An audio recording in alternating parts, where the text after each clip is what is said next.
Hello students and welcome to selection Bharat. तो आज की इस वीडियो में हम हरियाणा पीसीएस के लिए जितने भी इम्पॉर्टेंट करंट अफेयर्स हैं पॉलिटी के पर्सपेक्टिव से उनको कवर करेंगे और मेजर फोकस हमारा रहने वाला है एजुकेशन के ऊपर।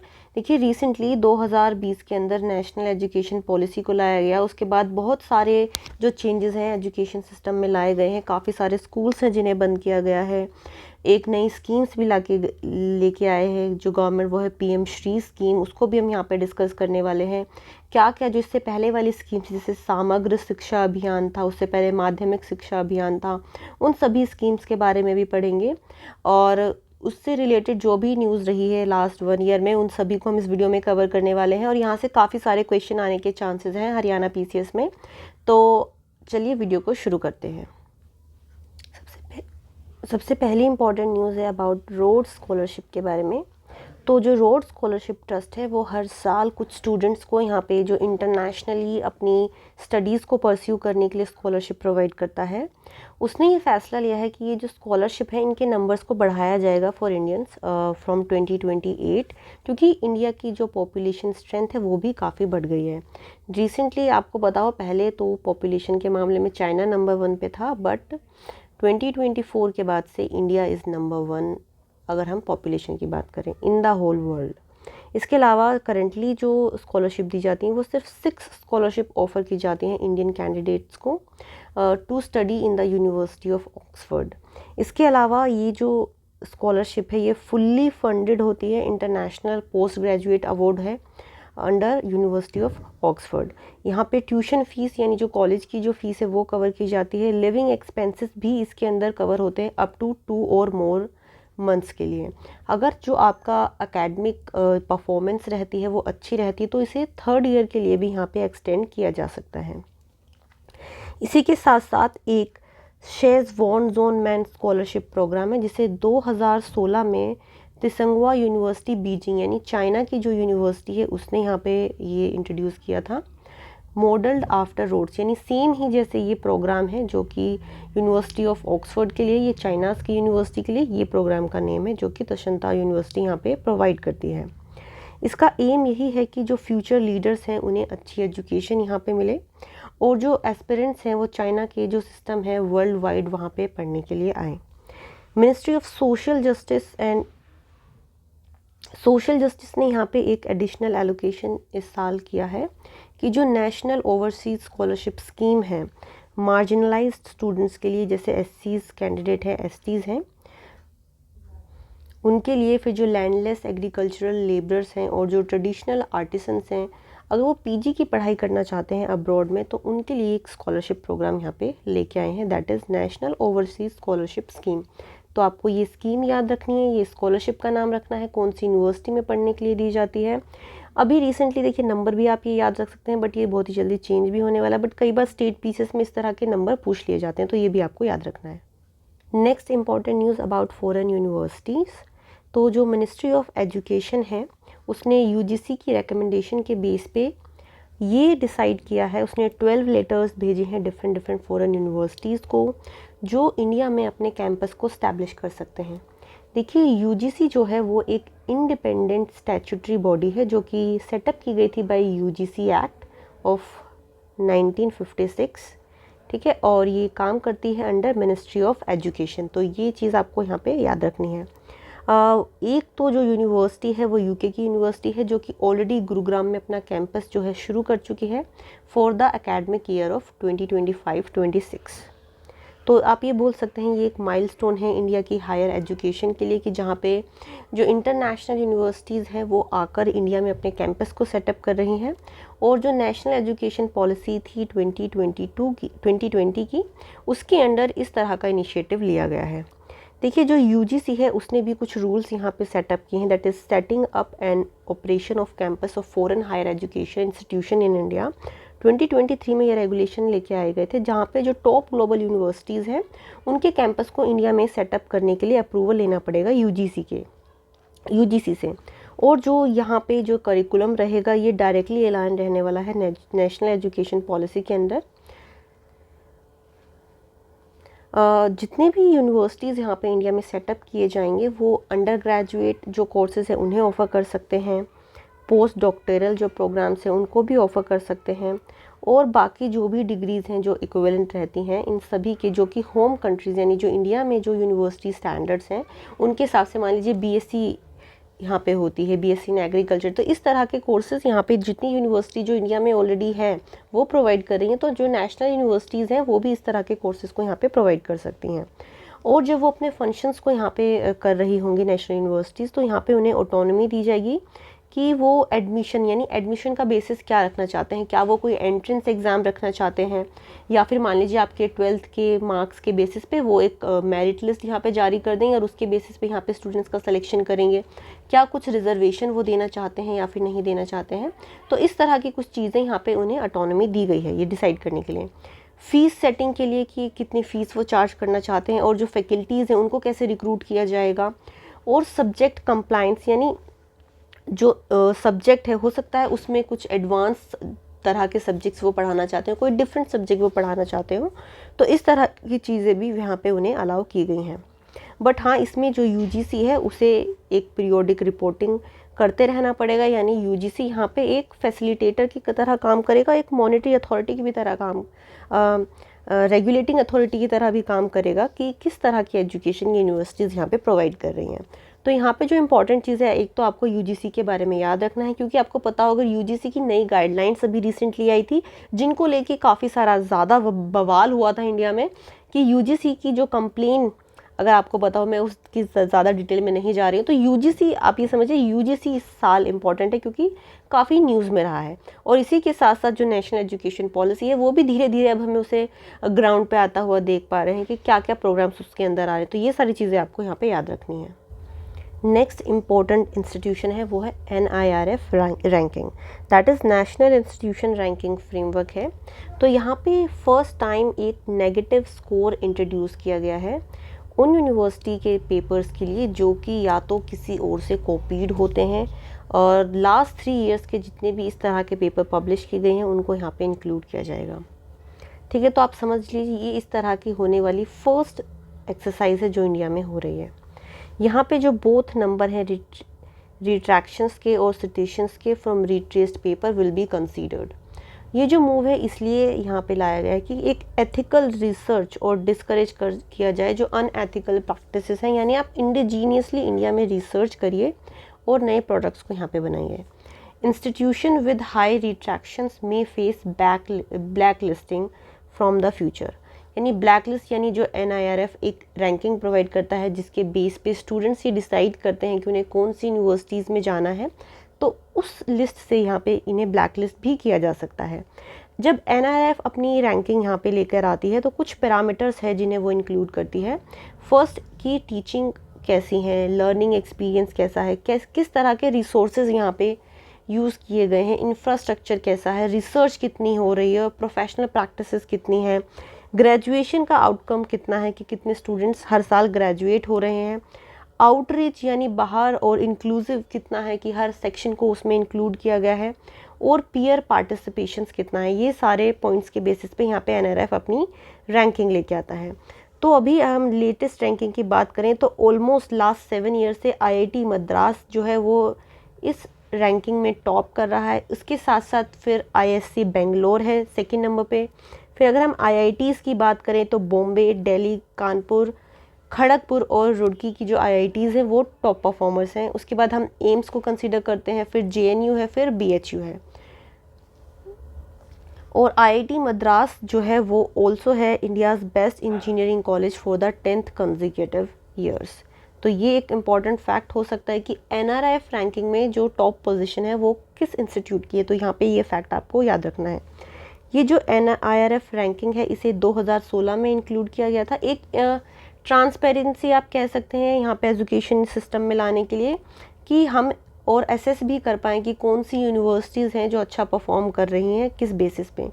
तो रिसेंटली जब 2016 में इसे लॉन्च किया गया था तब ये इसमें टोटल 3565 इंस्टीट्यूशन पार्टिसिपेट कर रहे थे, और ऑलमोस्ट 5 ईयर के बाद इसमें 14,163 जो इंस्टीट्यूशन है वो पार्टिसिपेट करते हैं, और जो नंबर ऑफ़ कैटेगरीज़ हैं वो भी 4 से बढ़कर 17 हो चुकी हैं। तो ये फैक्ट भी आपको याद रखना है। Next important news is about विकसित भारत शिक्षा अधिष्ठान बिल। तो देखिए इस बिल के अंदर प्रपोज किया गया है कि एक 12 मेंबर की कमीशंस बनाई जाएंगी जो कि ये रेगुलेट करेंगी और एक्रीडेट करेंगी और स्टैंडर्ड्स बनाएंगी यहाँ पे कि यूनिवर्सिटीज़ को किस तरह से ऑपरेट करना चाहिए। और इस बिल के अंदर ये कमीशन के अंदर सब्ज्यूम हो जाएंगी यूजीसी, एआईसीटीई और एनसीटीई, जो कि अभी रिसेंटली इंडिया में जो यूजीसी है वो हायर एजुकेशन को रेगुलेट करता है, एआईसीटीई जो ओवरसीज़ टेक्निकल एजुकेशन है, इंजीनियरिंग और मैनेजमेंट को लेके उन्हें रेगुलेट करता है, और एनसीटीई जो स्टैंडर्ड्स हैं टीचर एजुकेशन के लिए उनको यहाँ पे रेगुलेट करता है। बट देखिए अभी तक ये बिल ही है, एक्ट नहीं बना है, और इस तरह की कोई भी आगे फॉरवर्ड यहाँ पे प्रोग्रेस हमें देखने को नहीं मिली है। तो आपको बस इसमें अगर ये पूछ लिया जाए कि जो विकसित भारत शिक्षा अधिष्ठान बिल था किससे रिलेटेड था, तो वो आप ये समझ लीजिए कि इन सभी इंस्टीट्यूशन को मर्ज करके हम एक कमीशन बना रहे थे ताकि लोअर हायर एजुकेशन इंटीग्रेट हो सके, हम उसे अच्छी तरीके से मैनेज कर सकें। तो इस वाली न्यूज़ में आपको बस इतना ही याद रखना है। चलिए, विश्व बंधु स्कॉलरशिप। तो जिस तरीके से अभी हमने पहले देखा था रोड स्कॉलरशिप है, अगर कोई इंडियन जो स्टूडेंट है वो बाहर जाके पढ़ना चाहता है फॉरेन यूनिवर्सिटीज़ में, तो नीति आयोग ने भी ये रेकमेंड किया है कि जो विश्व बंधु स्कॉलरशिप है वो अट्रैक्ट करती है जो फॉरेन स्टूडेंट्स हैं और जो फैकल्टीज़ हैं उनको रेगुलेटरी फ्रेमवर्क को, ताकि वो इंडिया में आकर इंटरनेशनल कैंपसेस हैं जो इंडिया के, वहाँ पे आके वो पढ़ा सकें। तो यहाँ पे एक इरस्मस प्लस माइनस लाइक प्रोग्राम यहाँ पे लाया गया है जिसके अंदर करिकुलम है जो हायर एजुकेशन का उसे अपडेट किया जाएगा, जो एनआईएफ रैंकिंग है उनके जो क्राइटेरिया हैं उन्हें यहाँ पे बढ़ाया जाएगा ताकि जो नेशनल एजुकेशन पॉलिसी है 2020 की उसे यहाँ पे हम जो उसके ऑब्जेक्टिव्स हैं उनको मीट कर सकें। अब देखिए ये अगर ये डेटा एक दिया गया है कि फॉर 1 इंटरनेशनल स्टूडेंट, यानी अगर इंडिया में एक स्टूडेंट आता है तो 28 जो इंडियन स्टूडेंट्स हैं वो बाहर जाते हैं। पर अगर आपको पता हो, देखिए इंडिया का जो एजुकेशनल इंस्टीट्यूशन है उसने अभी रिसेंटली अपनी एजुकेशनल जो सेक्टर है उसे जो इंटरनेशनल यूनिवर्सिटीज़ हैं उन्हें उनके लिए भी ओपन किया, यानी जो नेशनल यूनिवर्सिटीज़ है वो इंडिया में आके अपने कैंपस को सेटअप कर सकती हैं। अगर नेशनल यूनिवर्सिटीज़ इंडिया में आ रही हैं तो फिर जो नेशनल स्टूडेंट्स हैं वो भी इंडिया में आके पढ़ेंगे। तो इन सब चीज़ों की वजह से देखिए इंडिया में भी जो है काफ़ी सारी इंडिया की ग्लोबल इमेज यहाँ पे बढ़ती है अगर इंटरनेशनल स्टूडेंट्स आके इंडिया में पढ़ते हैं। ठीक है, इसके अलावा एक रिकमेंडेशन ये भी दी गई है कि हमें एक भारत विद्या कोष यहाँ पे सेटअप करना चाहिए for national research sovereign wealth fund, जिसमें टोटल 10 बिलियन का कॉर्पस यहाँ पे रखने की बात की गई है, जिसमें जो 50% रहेगा वो डायस्पोरा के लिए रहेगा और जो फिलेंथ्रोपिस्ट हैं उनके लिए, और 50% कंट्रीब्यूशन रहने वाला है सेंटर का। ये सारी बातें, ये इस तरह के फंड्स यहाँ पे सेटअप करने की बात की गई है। समग्र शिक्षा अभियान एंड पीएम श्री, देखिए ये जो दोनों ही स्कीम्स हैं ये एजुकेशन से रिलेटेड हैं, जो कि स्टूडेंट्स को अफोर्डेबल और राइट टू एजुकेशन का जो गोल है इंडियन, जो कि एक फंडामेंटल राइट भी है और एक फंडामेंटल ड्यूटी भी है पेरेंट्स की, कि जितने भी स्टूडेंट्स हैं जो लेस देन 14 ईयर्स की एज पे हैं उन्हें primary education free of cost यहाँ पे गवर्नमेंट प्रोवाइड करेगी। और हर पेरेंट का ये ड्यूटी है कि वो अपने जो चाइल्ड है उसको एजुकेशन यहाँ पे प्रोवाइड करें। बट रिसेंटली एक कंट्रोवर्सी ये हुई कि जो तमिलनाडु की गवर्नमेंट है उन्हें फ़ंड रिसीव करने थे अबाउट 2200 करोड़ के अंडर समग्र शिक्षा अभियान, बट वो फंड्स उन्हें रिसीव नहीं हुए थे। तो फिर यहाँ पे जो मद्रास हाई कोर्ट है उन्होंने यूनियन मिनिस्ट्री ऑफ एजुकेशन को डायरेक्ट किया कि ये जो फंड्स हैं ये ऐसी स्कीम है जो कि एक फंडामेंटल राइट भी है, तो यहाँ पे इन फंड्स को जल्द से जल्द रिलीज़ कर देना चाहिए। अगर हम यहाँ पे समग्र शिक्षा अभियान की बात करें तो ये जो स्कीम है अंडर मिनिस्ट्री ऑफ एजुकेशन आती है, एक सेंट्रल सेक्टर स्कीम है जो कि एजुकेशन को प्री स्कूल लेवल तक और उसके बाद फिर इसे बाद में एक्सटेंड किया 12th लेवल तक, यहाँ पे इन सभी स्कीम को सब्ज्यूम करने की बात करती है। बट जो हमारी पीएम श्री रिसेंटली जो नई स्कीम आई है ये सर्व शिक्षा अभियान, राष्ट्रीय माध्यमिक शिक्षा अभियान और जो टीचर एजुकेशन इनिशिएटिव है इन सभी को सब्ज्यूम करा गया है अंडर पीएम श्री स्कीम। तो ये एक नई स्कीम है जिसके अंदर ये जो पुरानी तीनों स्कीम्स हैं इनको सब्ज्यूम कर दिया गया है। और देखिए यहाँ पे जो एक स्टैटिक इन्फॉर्मेशन है कि जो राइट टू एजुकेशन एक्ट कब आया था, 2009 में आया था। और यहाँ पे ये जो राइट एक्ट है ये ऑब्लिगेशन देता है कि जो सेंटर और स्टेट दोनों ही गवर्नमेंट्स को यहाँ पे फंड्स देने पड़ेंगे फ्री एंड कंपलसरी एजुकेशन के लिए। और जो सेक्शन 7 है of right to education act का, ये बात करता है कि सेंटर और स्टेट का जो प्रोविज़न ऑफ फंड के एक्ट है कि सेंटर यहाँ पे इन फंड्स को होल्ड नहीं कर सकता, जो रिसेंटली अभी हमने इस तमिलनाडु के केस में देखा है। और क्योंकि जो एजुकेशन है वो एक कॉन्करेंट लिस्ट का सब्जेक्ट है, तो इस पे सेंटर और स्टेट दोनों ही लॉ बना सकते हैं, बट जो इम्प्लीमेंटिंग करने की जो जिम्मेदारी है वो स्टेट्स के ऊपर होती है। तो स्टेट अपनी कन्वीनियंस के हिसाब से इस जो लॉ है राइट टू एजुकेशन एक्ट, इसे इम्प्लीमेंट कर सकते हैं।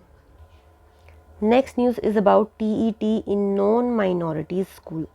तो जो तमिलनाडु की जो गवर्नमेंट है उसने यहाँ पे जो सुप्रीम कोर्ट की एक जजमेंट आई है उसके अंदर ये कहा गया था कि जितने भी टीचर्स हैं जो कि 1 to 8 क्लास को पढ़ाते हैं और वो नॉन माइनॉरिटी स्कूल के टीचर हैं, तो उन्हें कंपलसरी है कि वो जो टीईटी जो टीचिंग के लिए एग्ज़ाम होता है 2 साल के अंदर उस एग्ज़ाम को क्लियर करें, अदरवाइज़ उन्हें कंपलसरी रिटायरमेंट यहाँ पे फेस करना पड़ सकता है।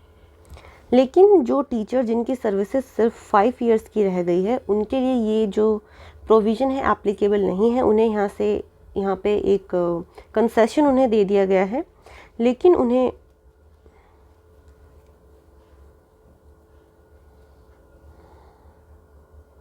अगर उन्हें प्रमोशन चाहिए अपने लिए तब उस तरह का जो यहाँ पे टीईटी का एग्ज़ाम है तो वो क्वालिफाई करना कंपलसरी है। और जो फ्यूचर में जो जितनी भी अपॉइंटमेंट्स प्रमोशन होंगे नॉन माइनॉरिटी स्कूल्स के अंदर वो टीईटी क्वालिफिकेशन के बेस पे ही होंगे, यानी अब इस प्रोविज़न को कंपलसरी कर दिया गया है।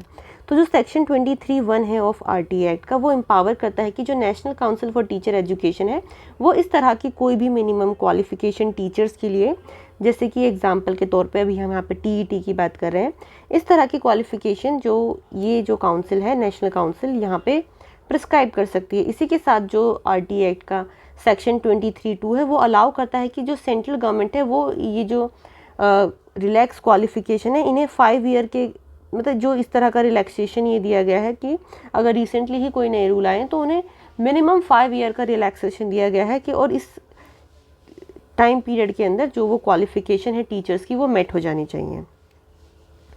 और जो सेक्शन 23 है वो टीचर्स को अलाउ करता है कि अगर उनके पास मिनिमम क्वालिफिकेशन नहीं है तो वो आरटीए एक्ट के अंदर यहाँ पे 5 साल के अंदर उस क्वालिफिकेशन को एक्वायर कर सकते हैं। तो यहाँ पे ये चीज़ इंपॉर्टेंट है कि अब जो टीईटी की क्वालिफिकेशन है वो कंपलसरी कर दी गई है for non minority school teachers के लिए। तो ये चीज़ आपको याद रखनी है। और एक और इम्पॉर्टेंट फैक्ट कि आरटीए एक्ट आपको याद रखना है, आरटीए एक्ट के अंदर ही ये जो national council for teaching education है ये बनाई गई है जो कि क्वालिफिकेशन प्रिस्क्राइब करती है कि टीचर के सिलेक्शंस के लिए। इम्पॉर्टेंट न्यूज़ है next, that is AI in education. तो जो इंडिया का एआई मिशन है वो स्टैब्लिश करता है AI centres for excellence in education sector. इस मिशन के अंदर कुछ की पिलर्स बनाए गए हैं कि इंडिया में जो एआई कंप्यूटर कैपेसिटी है और इंडिया एआई फ्यूचर स्किल्स हैं, ये 2 कंपोनेंट्स हैं जिसके अंदर यहाँ पे जो एजुकेशन है उस पर ज़्यादा फोकस किया गया है। इंडिया की एआई कंप्यूट कैपेसिटी जो फोकस करती है इंफ्रास्ट्रक्चर बिल्ड करने में, सपोर्ट एआई इनोवेशन, यहाँ पे ये सारी चीज़ें अभी हमें करनी है।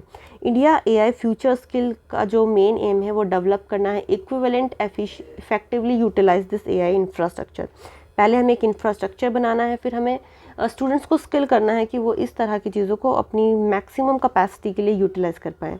मिशन की जो एप्लीकेशन है वो आप ये समझ सकते हैं कि एक डेवलपमेंटल इनिशिएटिव है जिसके अंदर जो एआई का जो सोल्यूशन एआई को यूज़ करके जो डिफरेंट सोल्यूशन बनाए जाते हैं उनका जो इम्पैक्ट रहने वाला है सोसाइटी पे वो सोशो इकोनॉमिक और एक ट्रांसफॉर्मेशनल इफेक्ट रहने वाला है। तो आने वाले टाइम में कोई भी स्टूडेंट एआई से वंचित ना रहे, यानी इससे जो बेनिफिट आने वाली फ्यूचर जनरेशन को होने वाला है वो हम स्टार्टिंग से ही इन्हें पढ़ाना सिखाना शुरू कर दें। इस तरह का इनिशिएटिव यहाँ पे लिया गया है। देखिए यहाँ पे जो मिनिस्ट्री ऑफ एजुकेशन है वो एआई को इंट्रोड्यूस करने वाली है स्कूल करिकुलम में फ्रॉम क्लास 3rd ऑनवर्ड्स, और इसके अंदर जो स्किलिंग रहेगी फॉर एआई रेडीनेस। सीबीएसई ने भी ये इनिशिएटिव लिया है कि वो स्कूल्स को ऑफर कर रही है कि आपको एआई जो स्किल सब्जेक्ट है वो क्लास 6 से आप शुरू कर दीजिए। अभी ये एक प्रपोज है जो फाइनलाइज होने में हो सकता है ये क्लास थोड़ी 8 तक भी जा सके, क्योंकि अभी रिसेंटली जो अटल टिंकरिंग लैब्स हैं वो भी 8th क्लास के बाद से बच्चों को साइंटिफिक इनोवेशन की तरफ ज़्यादा मोटिवेट करती है। देखिए अगर हम बात करें तो आखिर एआई लिटरेसी का मतलब क्या है। इसका मतलब ये है कि आप समझते हैं कि एआई काम कैसे करता है और आप एआई को अपनी थिंकिंग लगा के अप्लाई भी कर सकते हैं अपने किसी भी काम को करने के लिए। इसके साथ अगर हम एआई स्किल्स की बात करें तो वहाँ पे यानी आप एआई टूल्स को डेवलप कर रहे हैं, आप एआई डिफरेंट प्रोडक्ट्स को डेवलप कर रहे हैं और उनकी जो पार्टिसिपेट कर रहे हैं आप एआई की जो वैल्यू चेन है यहाँ पे, अपना कोई ऐप डेवलप करने के लिए कर सकते हैं, वेबसाइट बनाने के लिए, कोई ऐसा टूल बनाने के लिए जिस तरीके से चैट जीपीटी है, ओपन एआई, आजकल तो काफ़ी सारे एआई प्रोडक्ट्स मार्केट में आ गए हैं। तो जो क्लास 6 का फोकस रहने वाला है वो एआई की लिटरेसी पे रहेगा, यानी आपको बताया जाएगा कि एआई किस तरह से काम करता है, आप समझिए उसको, किस तरह की उसकी एप्लीकेशंस हो सकती हैं। और जो क्लास 11-12 में यहाँ पे रहेगा वो मेन फोकस स्किल्स के ऊपर रहेगा कि आखिर आपको उसे डेवलप कैसे करना है, जैसे पाइथन की प्रोग्रामिंग लैंग्वेज हो गई या फिर नेचुरल लैंग्वेज प्रोसेसेस होती हैं, ताकि जो स्टूडेंट्स हैं वो इन स्किल्स को डेवलप कर पाएँ और एक स्टेम में यानी जो साइंस से रिलेटेड इंडस्ट्रीज़ हैं उनमें अपना करियर यहाँ पे बिल्ड कर पाएँ। तो ये भी एक काफ़ी अच्छा इनिशिएटिव है, क्योंकि अगर आपने सुना हो तो एक काफ़ी सारा ये अफवाह है इसके अराउंड कि एआई आएगा तो बहुत सारे लोगों की जॉब्स चली जाएंगी। तो अब हमें एआई को मास्टर करना पड़ेगा ताकि हम बेटर स्किल्स को एक्वायर करके एक बेटर करियर यहाँ पे जो स्टूडेंट्स हैं वो डेवलप कर पाएँ। Next, global education monitoring report यानी जेम रिपोर्ट यूनेस्को ने रिसेंटली ही रिलीज़ की है। Education 2030 Incheon declaration and framework for action for monitoring SDG 4। तो यहाँ पे एक ये फैक्ट भी आपको याद रखना है कि जो SDG 4 है वो है क्वालिटी एजुकेशन, और फिर इसके लिंकेजेस है बाकी अदर जो हमारे SDG गोल हैं उनके साथ। तो ये जो जेम रिपोर्ट है रिलीज़ कौन करता है? यूनेस्को रिलीज़ करता है। इसके अलावा यहाँ पे जो पास्ट 20 ईयर्स हैं उसमें ये बताया गया है कि 75% ऑफ एक्सट्रीम वेदर इवेंट्स की वजह से यहाँ पे जो स्कूल्स हैं उन्हें क्लोज किया गया है और ओवर 5 मिलियन स्टूडेंट्स यहाँ पे इन सभी चीज़ों की वजह से इफ़ेक्ट हुए हैं। इंडिया में अगर रिलेटेड फाइंडिंग की बात करें तो रेनफॉल शॉक की वजह से जो अर्ली लाइफ जो है वो रिड्यूस हो गई है वोकैबुलरी की अप टू एज 5, जिसमें मैथमेटिक्स स्किल हो गई या फिर नॉन कॉग्निटिव स्किल है अप टू एज 15, ये भी इन पे भी काफ़ी इम्पैक्ट पड़ता है इस तरह के इवेंट्स का। बट हम ये कह सकते हैं कि जो आउट ऑफ स्कूल रेट है जो प्राइमरी चिल्ड्रन है यानी ड्रॉप आउट रेट है वो यहाँ पे काफ़ी कम हुआ है, और जो आउट ऑफ स्कूल रेट है अगर हम लोअर सेकेंडरी और जेंडर गैप की बात करें तो उसमें अभी इंडिया को काम करने की ज़रूरत है। इसके अलावा अगर हम एजुकेशन में जो क्लाइमेट चेंज का रोल है उसकी बात करें तो यहाँ पे जो क्लाइमेट चेंज है वो जो अंडर रिकग्नाइज ग्लोबल एजेंडाज हैं उनको यहाँ पे इम्पैक्ट करता है, और फिर जो SDG 4 है उसे भी यहाँ पे इम्पैक्ट कर रहा है। Next, news about digital literacy के बारे में। तो जो केरला के चीफ मिनिस्टर हैं उन्होंने केरला को डिक्लेयर किया है दैट केरला फर्स्ट स्टेट बन गया है जो कि फुल्ली डिजिटली लिटरेट स्टेट है in India after completing the first phase of Digi Kerala. तो Digi Kerala is scheme of Kerala government जिसे केरला गवर्नमेंट ने रिलीज़ किया था ताकि जो केरला की स्टेट है उसे फुल्ली डिजिटली लिटरेट बनाया जा सके। तो यहाँ पे ट्रेनी लर्नर्स थे जो make voice and video calls, जो कि लर्नर्स थे यहाँ पे, तो यहाँ पे व्हाट्सएप का यूज़ करके बाकी जो सोशल मीडिया प्लेटफॉर्म्स हैं उनको यूज़ करके डिजिटल ट्रांजैक्शंस करना सिखाया गया है लोगों को, और एक्सेस कैसे कर सकते हैं जितने भी ऑनलाइन जो गवर्नमेंट के पोर्टल्स हैं, जो गवर्नमेंट ऑनलाइन सर्विसेज प्रोवाइड करती है उन सभी को कैसे एक्सेस किया जा सकता है। जहाँ पे जो ट्रेनिंग कंडक्ट करवाई गई है वो NSS वॉलंटियर्स ने की है। इसके अलावा जो कुदम्बश्री मेंबर्स हैं और SC/ST प्रमोटर्स हैं, लाइब्रेरी काउंसिल मेंबर्स हैं, ये सारी जो NGOs टाइप की जो ऑर्गेनाइजेशन होती है इन्होंने इसमें पार्टिसिपेट किया, लोगों को यहाँ पे डिजिटली अवेयर किया कि आप किस तरह से ट्रांजैक्शन कर सकते हैं, किस तरह से अपने ऑनलाइन आप RTI फाइल कर सकते हैं, इस तरह की चीज़ें। और यहाँ पे अगर कोई किसी पर्सन को हम ये कह रहे हैं कि वो डिजिटली लिटरेट है तो उसे ऑनलाइन 15 टास्क कंप्लीट करने हैं, तो उस तरीके से यहाँ पे एक सर्टिफिकेट के तौर पे उन्हें कहा, ये पूरा जो प्रोसेस है यहाँ पे कंडक्ट करवाया गया जिससे ये डिसाइड कर पाए हैं कि जो केरला है अब फुली डिजिटली लिटरेट स्टेट बन गया। तो ये थी हमारी complete video about education sector के बारे में, कौन कौन से नए इनिशिएटिव लेके गवर्नमेंट इस साल आई है। उन सभी को हमने इसमें कवर किया है। और आने वाले टाइम में हम बाकी जो रिमेनिंग टॉपिक्स रहते हैं करंट अफेयर्स के, जो कि इंपॉर्टेंट है हरियाणा पीसीएस के पर्सपेक्टिव से, उन सभी को कवर करेंगे। अगर आपको वीडियो पसंद आई तो लाइक कीजिए, ज़्यादा से ज़्यादा से अपने दोस्तों के साथ भी शेयर कीजिए, और अगर आपने अभी तक हमारे चैनल को सब्सक्राइब नहीं किया है तो ज़रूर से करिए।